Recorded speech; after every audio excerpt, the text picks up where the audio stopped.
বন্ধুরা, প্রচলিত বিশ্বাস অনুসারে মঙ্গলবার হনুমানজির উপাসনা বা উপবাস করে পূজা করলে জীবনে থাকা সর্বপ্রকার গ্রহ দোষ কেটে যায়, বাস্তু দোষ দূর হয়। তবে কষ্ট দুঃখ দূর হয়, কিন্তু তা নিয়ম কানুন মেনে পূজা করা উচিত। বলা হয় হনুমানজির পূজা মহিলারা করতে পারেন না। এটা একদমই ঠিক কথা নয়।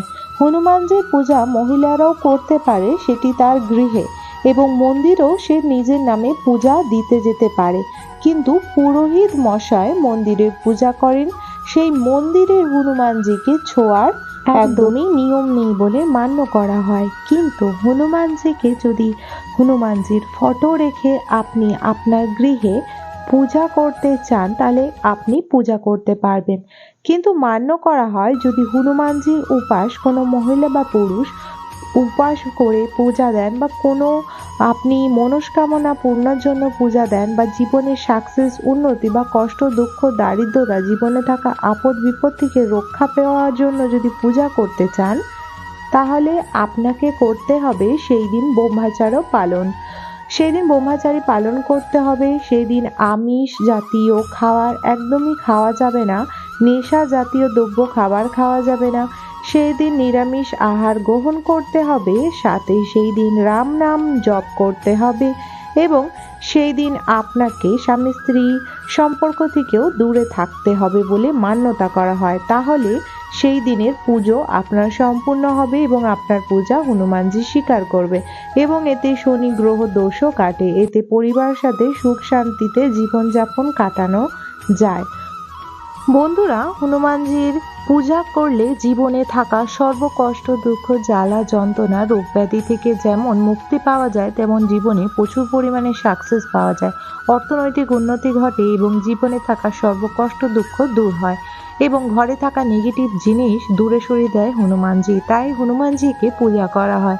বলা হয় সদর দরজায় যদি পঞ্চমুখী হনুমানজির ছবি পূজা করে লাগিয়ে রাখা যায় এবং রোজ ধূপ দ্বীপ দেওয়া যায় এবং মঙ্গলবার করে একটি লাল মালা এবং লাল সিঁদুর পরানো হয়, তাহলে সেই গৃহে কোনোদিনও কোনো প্রকার নেগেটিভ জিনিস প্রবেশ করতে পারবে না, সেই গৃহে জাদু টোনা লাগবে না। বন্ধুরা, হনুমানজির সম্পর্কে আমরা অনেক কিছু জানলাম।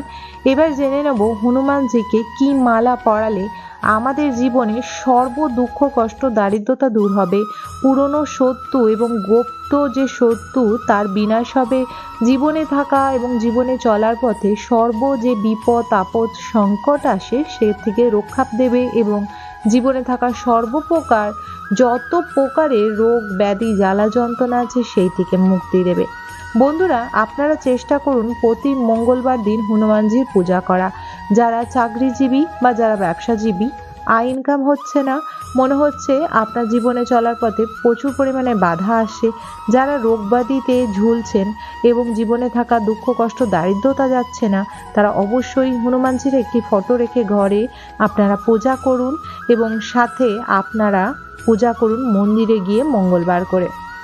মন্দিরে অথবা আপনার গৃহে হনুমানজিকে 108টা লেবুর মালা অথবা আপনারা 21টি 9টি, এছাড়া আপনারা 41টি এবং 51টি মালা লেবুর বানিয়ে আপনারা অবশ্যই হনুমানজিকে চড়াতে পারেন। আপনার জীবনে থাকা সর্বপ্রকার দুঃখ কষ্ট দূর হবে। হনুমানজিকে এই দিন অবশ্যই লাড্ডু কলা শুকনো আপনারা এর মধ্যে খেজুর অর্পণ করতে পারেন এবং ওনার নারকেল অতি প্রিয়, তাই ওনাকে একটি নারকেল অর্পণ করতে পারেন। নারকেলের সঙ্গে আপনারা ওনাকে অর্পণ করতে পারেন ছোলা, ভাজা ছোলা এবং গুড়।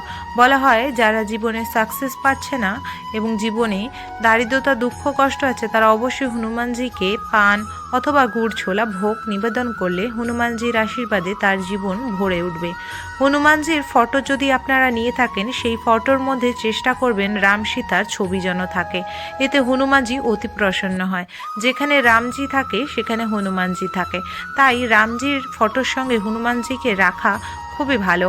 আপনারা হনুমানজি ও রাম সীতার ছবি একসাথে রেখে পূজা করতে পারেন এবং রাম দরবারেরও ছবি রাখতে পারেন, যেখানে হনুমানজি রয়েছে, রাম সীতা রয়েছে, অথবা এক একটি ছবি রয়েছে যার মধ্যে হনুমানজির সামনে এবং পিছনে রাম সীতার ছবি আছে, এবং এক একটা ছবি আছে হনুমানজি বুক চিরে রাম সীতার ছবি দেখাচ্ছে, তা সেই ছবিও আপনি রাখতে পারেন।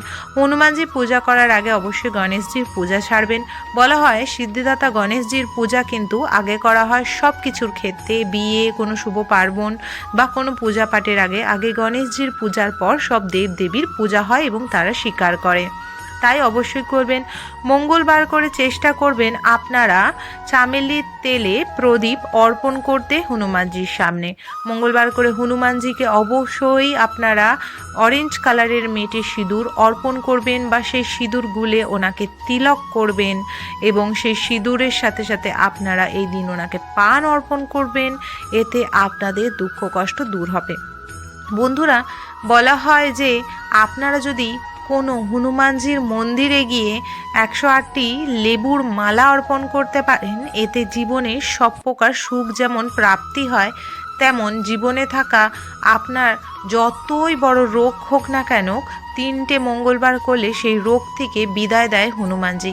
তাই ওনার উপর বিশ্বাস করে আপনি ওনার নামে অবশ্যই পূজা করতে পারেন, কিন্তু পূজার জন্য আপনাকে ব্রহ্মচারিত পালন করতে হবে, সাথে আপনার সেই দিন শুদ্ধ বস্ত্র ধারণ করতে হবে, এবং 108 বার আপনারা অবশ্যই সেই দিন রাম নাম জপ করবেন, এবং 41 বার সেই দিন আপনারা হনুমান চালিসা পাঠ করবেন।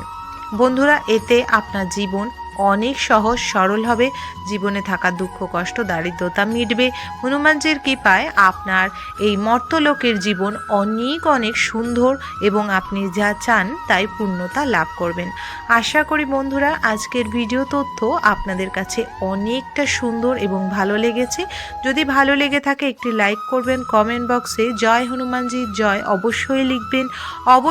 অবশ্যই আপনারা চ্যানেলটিকে সাবস্ক্রাইব করবেন আপকামিং পুজো পাঠ, তন্ত্রকথা, জ্যোতিষশাস্ত্র, বাস্তু টিপস, টোটকা উপায় দেখার জন্য। সকলে ভালো থাকবেন, সুস্থ থাকবেন। রাধে রাধে।